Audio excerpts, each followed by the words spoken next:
All right. Good afternoon. Good afternoon. Good afternoon, everybody. It's Fun Fact Hey, good afternoon. Friday. Yeah, So yeah, Happy finally Friday. Friday, right? totally Friday, right? So in February, it's cold. Hmm. Super Bowl's over. That means people are focused on real estate. Yeah, yeah. How's the Missouri faithful handling the post Super Bowl fallout, Michael? There's a lot of postmortem, man. There's a lot of people bummed out moving around. They're pretty sad. This state really rallied around that team. No, I'm sure. Well, I mean, growing up in Oregon was kind of the same thing. Like, Yeah. if the Niners, or sorry, if the Chiefs don't do well, if the Blazers don't do well, it's kind of all you got. Like in Denver, it's like, well, if the Broncos aren't playing well, then at least we got the Nuggets and the Avs, that are doing okay.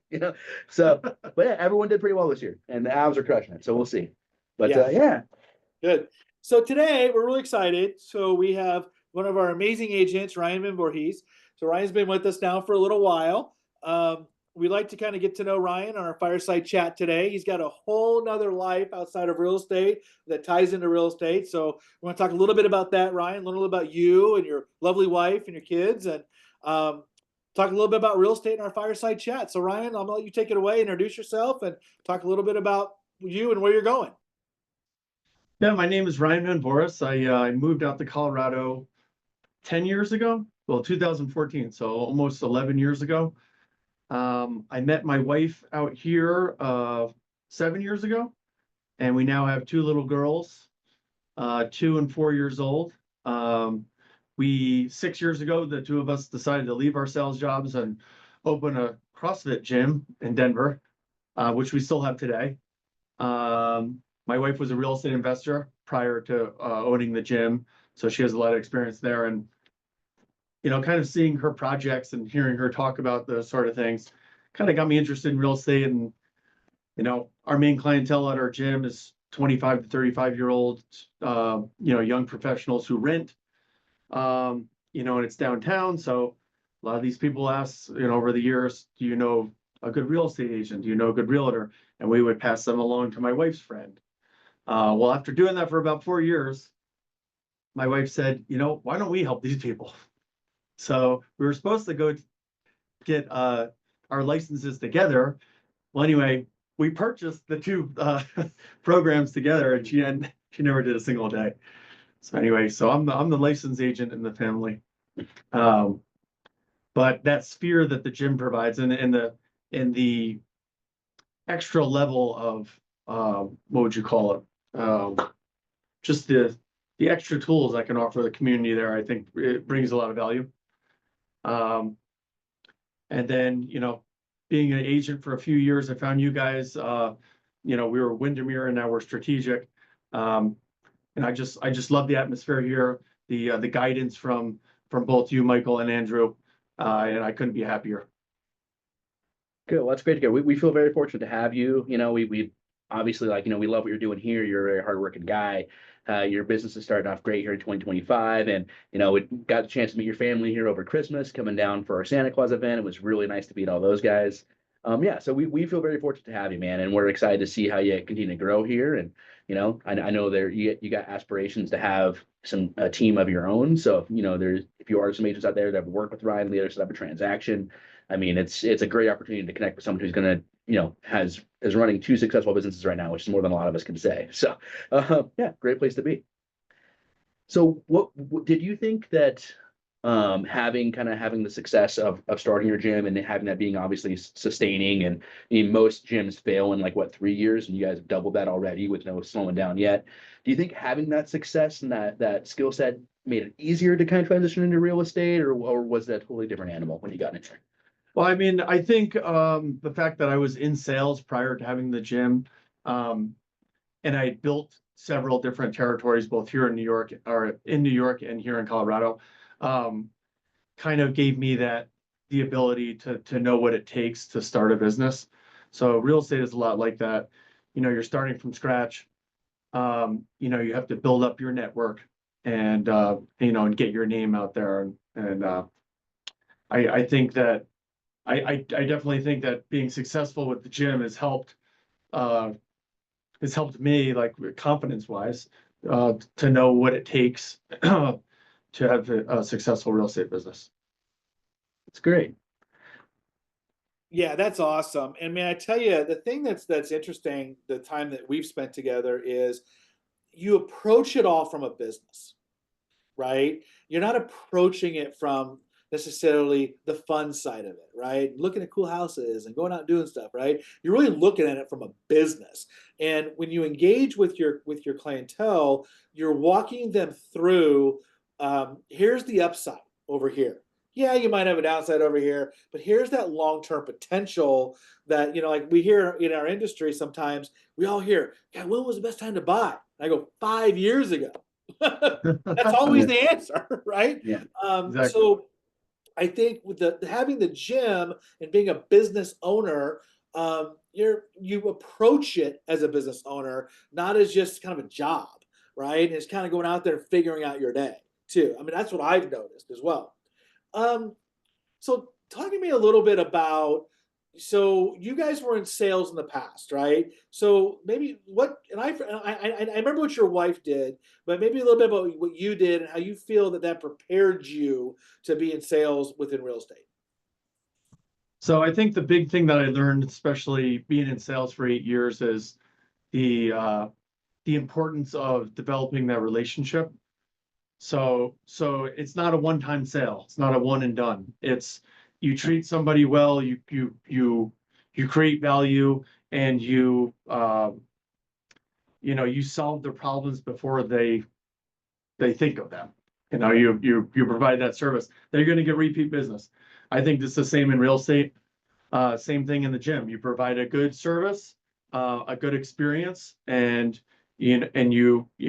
some people you need to hold their hand a little bit more than others, but you generally, I care about my clients. I care about my gym clients. I care about my real estate clients. And I think that relationship there is what is one of the most important things you could have. Yeah, I agree. And what was your biggest aha? Like, what's been your biggest aha getting into real estate that maybe you didn't know? Um, I think my first year of real estate was really humbling. Everybody thinks it's easy. Everybody thinks it's easy, right? There's a lot of work behind the scenes that people don't know about. And believe me, I've had some easy deals, and I've had some deals where I've worked, and I don't know if I had the opportunity to do that same deal again if I would, but there's a lot of work behind the scenes, and it's about preparation, and it's about continually educating yourself, because you're always learning in this business. So Yeah, and I think it's interesting, like as like a gym owner that's a realtor, I mean, it's not something that I would immediately conjure the idea of it being a similar field. But when I think about it a little more deeply, like you obviously have your gym caters to a neighborhood and a certain population that's going to look for a certain kind of experience. They're going to be attracted to you and the coaches that you hire. They're going to deliver the type of workouts that they want to go with. They probably have the option, maybe at this similar, maybe even slightly less cost, to go join 24-hour fitness or choose fitness, or nothing wrong with those institutions, right? But they have a kind of an inherently transactional relationship with their people, right? Like they walk in, hey, Mr. Johnson, how's it going? And then they, send them off to do their own workout on their own, right? Versus you're going to have this more hands-on experience where you know them, you see the same few dozen people in your classes throughout the week, and they're used to the way you guys do things, and that relationship is changing. And I think there's a similar line you can draw here in real estate where you might be able to, there's newer kind of emerging brokerage models in our industry that are a little more transactional in nature, right? Where, maybe through a phone call or an online portal submission, you have, hey, you can sell your house for ABC dollars, right? But it's not probably going to capture that same sort of relationship that you would if you were like, meeting school for coffee, taking them out and showing them places in person, talking through contract writing strategy, and maybe on the after closing, what landlord and renting strategy they should use, right? So am I off base here, or is there more parallels between those two things than? no, I see the parallels with that, but I also see the parallels with my relationship with the team and you guys. And that's one of the reasons I'm here. Okay. And I'm not working for a different brokerage. You guys have allowed me to build the business how I envision it. but also giving me like the resources and knowledge to succeed. So I mean, yes, it's a personal experience with my clients, and that's what I try to do at the gym as well. Mhm. Is I try to make them feel comfortable. We talk about goals. We try to reach our goals. When we do, we celebrate them, and we celebrate them as a group. But you know, I think we do that here as a team as well. So it just feels right. You know, like I said, my first year of real estate was kind of rocky, and I was kind of doubting if I wanted to do this for the rest of my life. And the best thing I did was find you guys, because you.